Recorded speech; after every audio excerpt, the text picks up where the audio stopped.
With Josh Lowe finally starting to catch his stride after having a monster season last year, am I buying back into the hype? I have the answer to that and much more on today's action-packed episode of Locked On Fantasy Baseball.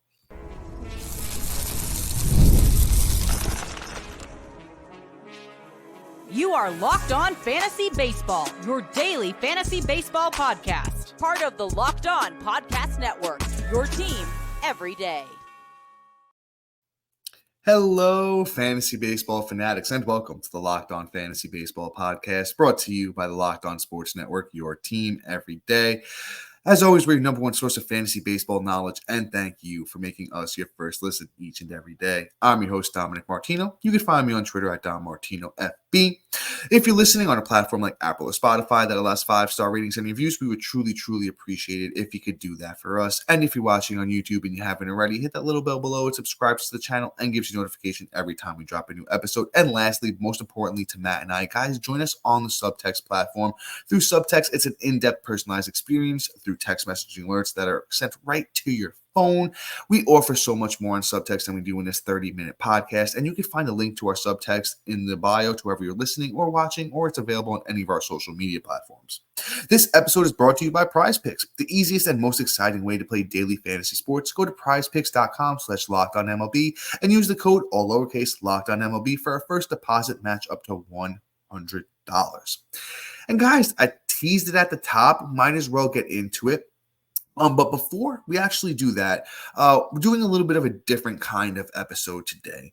We're going to talk about some top performers from last week and some underperforming players from last week, kind of highlight them. And these guys have kind of been, streaking maybe for a little bit more than a week or so. So we're kind of just doing a due diligence on some names we haven't really talked about too much, and just on what you should be doing with these guys as far as, you should be moving them, you should be holding them.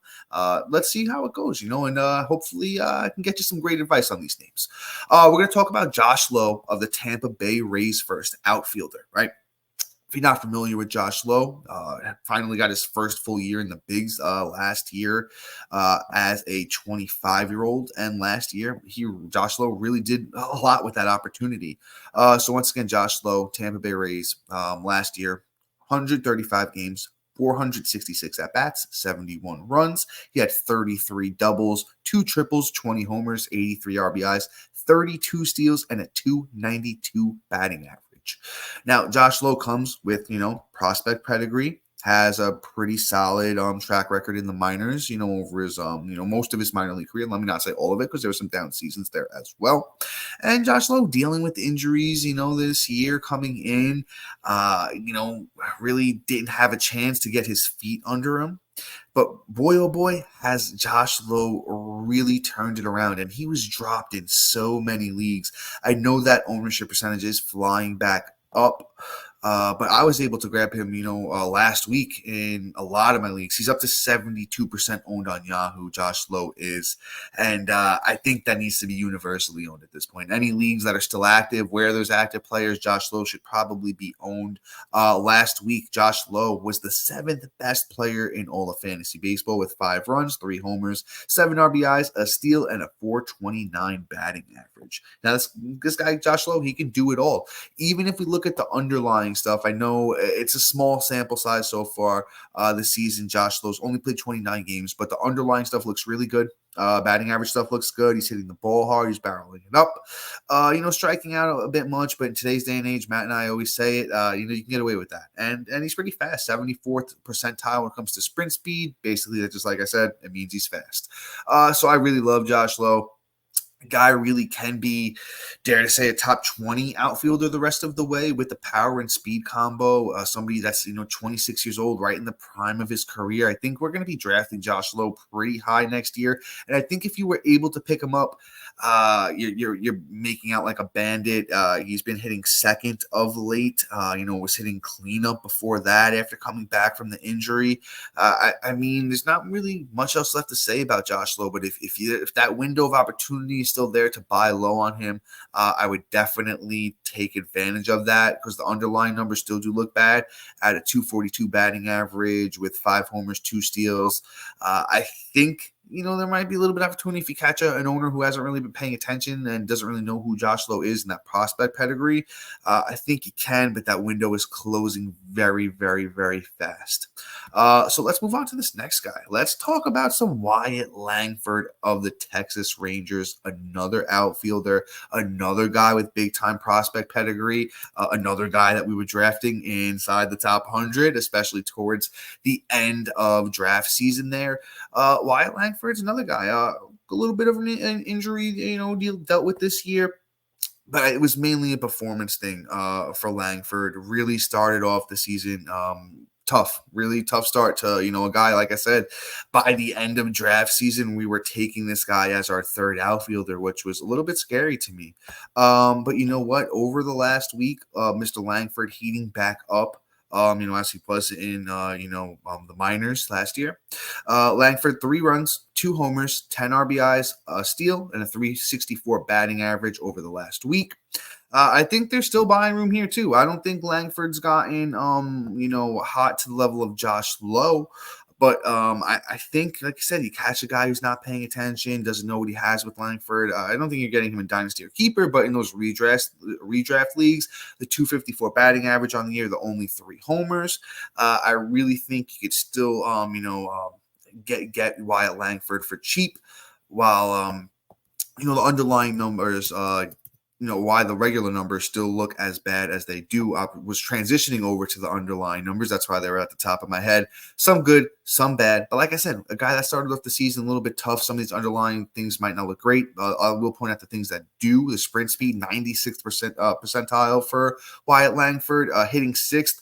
I think he should have actually decent amount of opportunity to steal going forward. I really think if the Texas Rangers want to let him run, as they have been with 7 steals already, I think we could see maybe another 15 the rest of the way. So you're talking about like maybe a 20 to 25-ish steal pace for Josh Lowe. I think is total at the end of the season is very realistic. I think we could see at the end of the season maybe 15 to 18 homers, which I think is going to improve next year for Langford.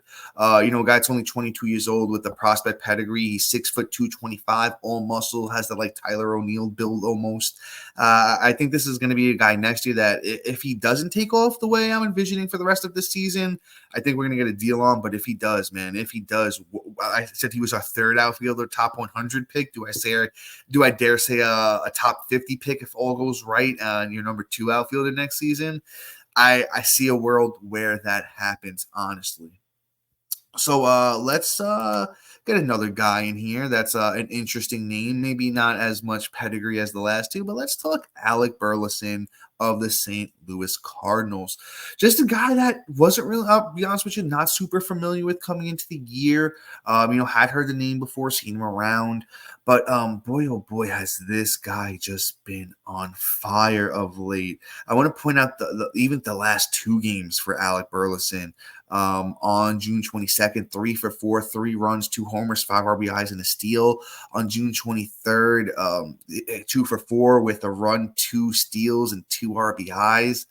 Alec Burleson is doing all he can to, keep that Cardinals team together. That, was supposed to be the job of Paul Goldschmidt and Nolan Arenado, but those guys did not live up to the hype in their old age. When I look at Alec Burleson's underlying stuff, it likes him. It says that a lot of this stuff is legitimate. The batting average looks legit. He's hitting the ball hard. He's actually not striking out that much. He's not whiffing, chasing a little bit, but we can deal with that, right? I really like what I'm seeing. He's a big, beefy baseball boy. Once again, Alec Burleson of the St. Louis Cardinals, 6'2", 225, 25 years old. Like I said, I haven't really heard the name too much, coming into the year. I know he had been around a little bit in previous years, so I'm kind of looking into his prospect pedigree as we learn together here. In 2022, actually great season in the minors, AAA. Alec Burleson, 109 games, 68 runs, 25 doubles, 20 homers, 87 RBIs, 4 steals. And 2021, across 3 levels, hit 270, 22 homers, and 119 games. All right, this guy does have some pedigree. Excuse me, I guess. Alec Burleson, if he's still available, let's see what he's up to. 62% owned on Yahoo. So that's another guy that I think maybe should be universally owned at this point. He does have first base eligibility as well as outfield. Alec Burleson does. Get him on all your teams if he's out there. I really like it. The underlying stuff tells me that it's fairly legit. Another guy, hey, if he can keep it going, I could see him flying up draft boards for next season. I wouldn't mind going out into trying to acquire Alec Burleson at the moment if you can. I'm sure you get a lot of people that might not believe he's legit. Hey, if you're trading with someone and if they have Burleson on their team, you need another bat, say, why don't you throw Alec Burleson in there? He's not legit. And then before you know it, bam, bam, you got a guy on your team who is pretty good. And coming up next, I'm going to be talking about Paul Skenes. Are we really anointing him as the next true ace? We're going to have that conversation coming up next.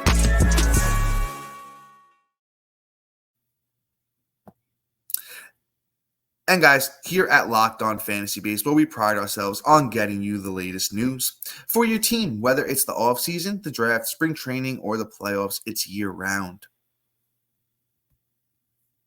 You know what else is year-round? Collection season. Just because tax season is over doesn't mean the IRS will stop coming after you for unfiled taxes. The IRS can garnish your wages, levy your bank accounts, and even seize your property. Don't let the IRS target you. Let the licensed professionals and tax experts at Tax Network USA go to bat for you. With over 14 years of experience and an A+ rating by the Better Business Bureau, Tax Network USA has saved their clients over $1 billion in tax debt. Whether you owe taxes, have complicated matters that require tax planning, or finally hit that parlay of the season and need help correctly filing, call 1-800-549-1000 or visit tnusa.com/locked on. See the link in this episode description below. And get supplies from the site that's made for the skilled trades, SupplyHouse.com. SupplyHouse.com is the reliable way to order plumbing, HVAC, and electrical products online. The easy-to-use website is packed with helpful resources and the latest product info to help get the job done right. Shop a complete inventory of over 200,000 parts from over 400 top brands and get your order delivered right to your door with fast shipping from coast to coast. Need help with an order? Get expert support and industry-leading service from the friendliest folks in the business. And talk to a real person every time. Pros in the skilled trades can get a competitive edge by joining SupplyHouse.com's free TradeMaster program. Every TradeMaster gets access to a dedicated phone line, free shipping, and discounts on every order. Join the thousands of trade pros already benefiting from their free membership at SupplyHouse.com/TM and order plumbing, HVAC, and electrical supplies from anywhere with just a few clicks at SupplyHouse.com.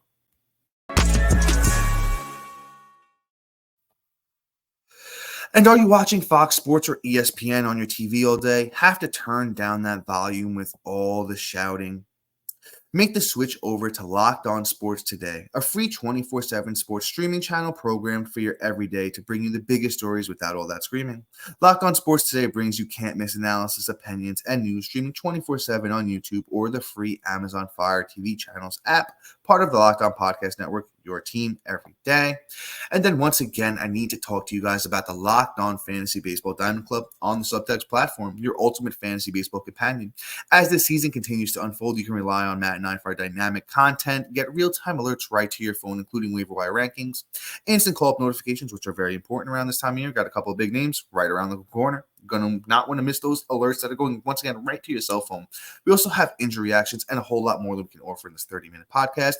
Stay ahead of your fantasy league by joining the Diamond Club on the Subtext platform, where the path to victories begins. Subscribe now and elevate your fantasy baseball experience to a new level. And once again, you can find the link to our Subtext in the bio to wherever you're listening or watching, or it's available on any of our social media platforms.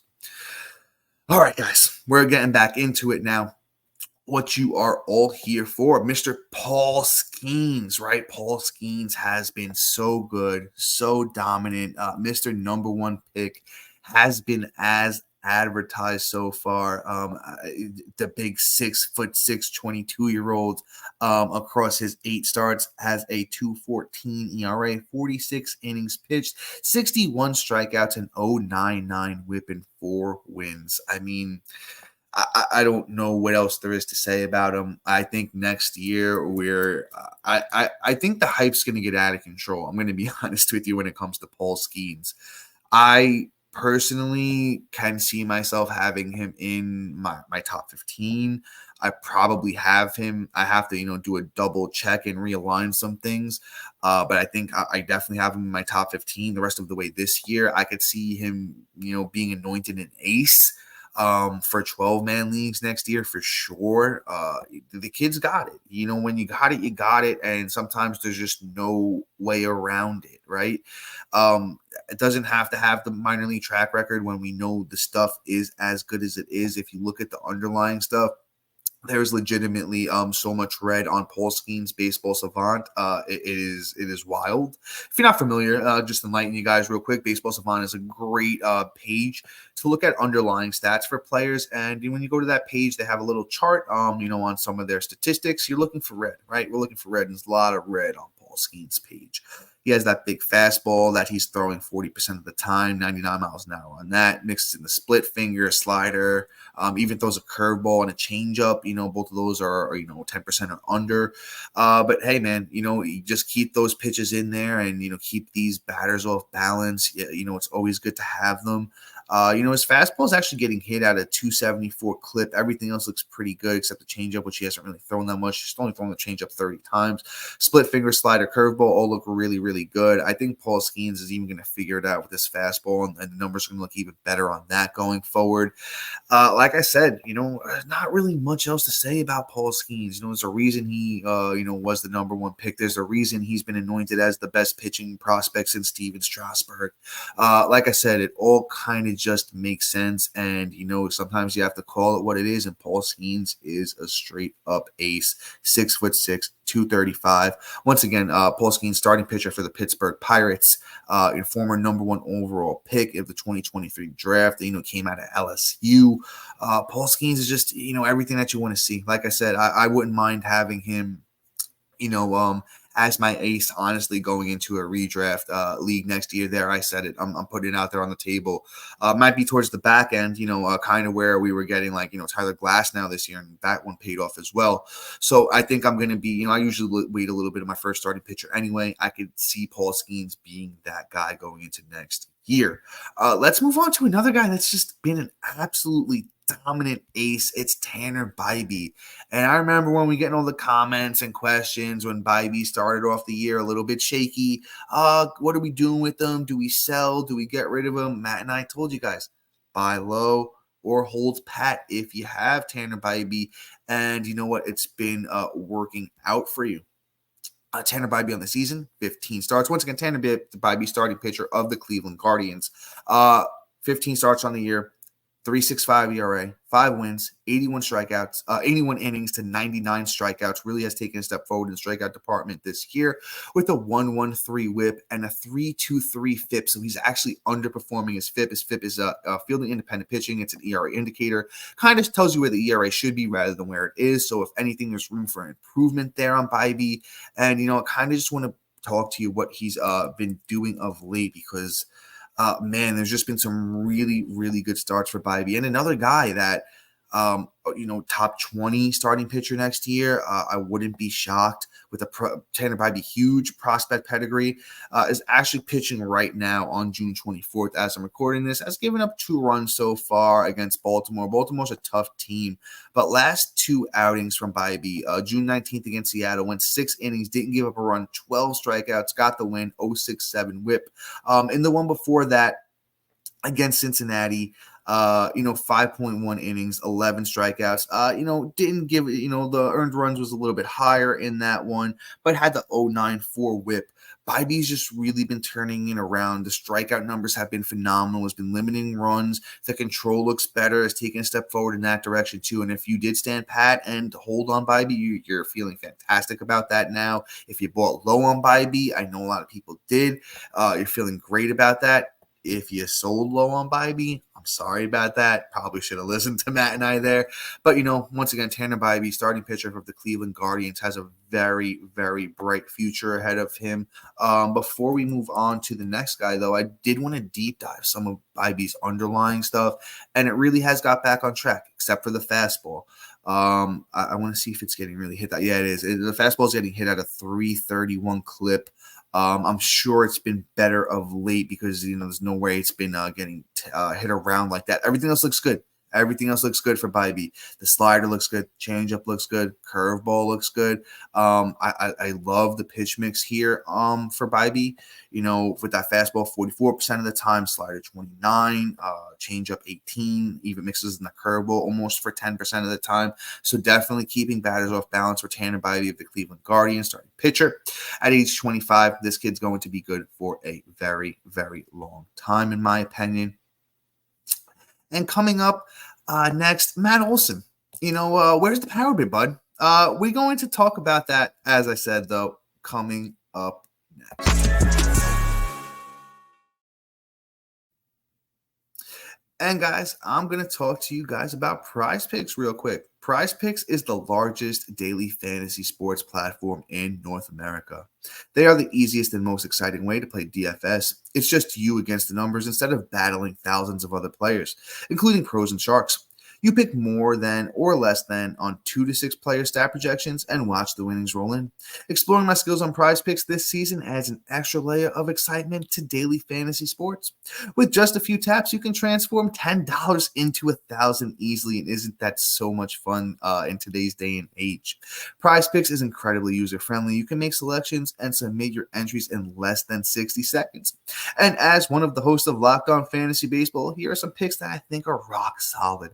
Opt for our buddy Josh Lowe to have higher than 0.5 total bases in his next outing. Opt for Pete Alonso to hit a home run in his next game. Or you can opt for Bryce Terang to steal a bag in his next game. I think those are all rock solid picks you can do on PrizePicks. Download the app today and use the code LOCKEDONMLB for a first deposit match up to $100. Again, download the app today and use the code LOCKEDONMLB for a first deposit match up to $100. PrizePick, pick more, pick less. It's that easy.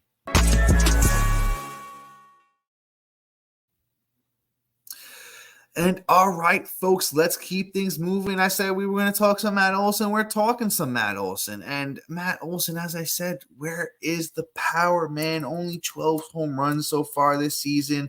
A pretty down week last week for him. It just really hasn't been there in those numbers. Last week, a putrid 2 for 23. That's good for an 0.87 batting average with only 2 runs and 2 RBIs, 1 homer. Now, Matt Olson has been a bit of a streakier hitter in his career. Almost reminds me of like the Aaron Nola of hitting, because we know the even odd year thing with Aaron Nola. If you're not familiar, Aaron Nola has this thing where he's on and off with his good years. Even years are usually good, odd years are usually bad. And he's following suit this year. Not that it's an even or odd thing with Matt Olson, but the guy hit 283 with 54 home runs last year, and Matt Olson's a career 255 hitter. Not that he can't hit the 54 home runs. He proved it. He can do it, but I think that's an outlier, right? You do have this season in 2019 where he had 267 and 36 homers in 127 games. That's basically the pace that he landed on last year and fulfilled it. But you kind of just go with the mean. You kind of go with what you know. And we just know Matt Olson's that career 255 hitter across 974 games and 3,552 at-bats. Once again, Matt Olson, Atlanta Braves, first baseman. I know he can hit for the power. I think there's going to be a surge, right? I think there's going to be a surge where Olson, hits the 10 home runs plus in a month. The underlying stuff looks good for, all the power stuff. Once again, what does it predict his batting average to be? The underlying stuff, it's just 251. So, with Matt Olson, if you can buy, I think you could buy at 75 cents on the dollar. I think I'm doing it, but I'm not expecting that batting average at the end of the year to be much higher than where it is now. I think he'll finish the year with 35 plus homers. I think the RBIs will pick up. So I do like me some Matt Olson. It's just that this is more of who he is than what we saw last year. And I think a lot of people saw that last year and thought, Matt Olson is going to hit, 280 with 50. No, not really at 30 years old.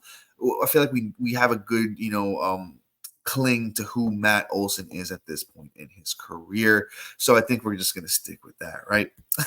Let's move on to another underperforming star. Let's talk some Marcus Semien. And I think this one is a little bit more of an interesting case than the Matt Olson case, right? Semien just has not been great on the year as a whole. He's been good, but not great, right? Semien on the year, 52 runs. Let's get Marcus Semien, second baseman from those Texas Rangers. 52 runs, 11 homers, 43 RBIs, 3 steals, 252 batting average. It's tough with Semien. He's been hitting leadoff. The runs do look good. The RBIs aren't even that bad, but where's the speed?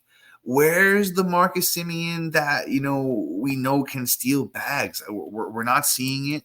If you took him in redraft leagues, you probably were, not banking on him for some speed, but you were expecting at least a little contribution in the category. I think, as he's getting a little bit older, Semien is 33.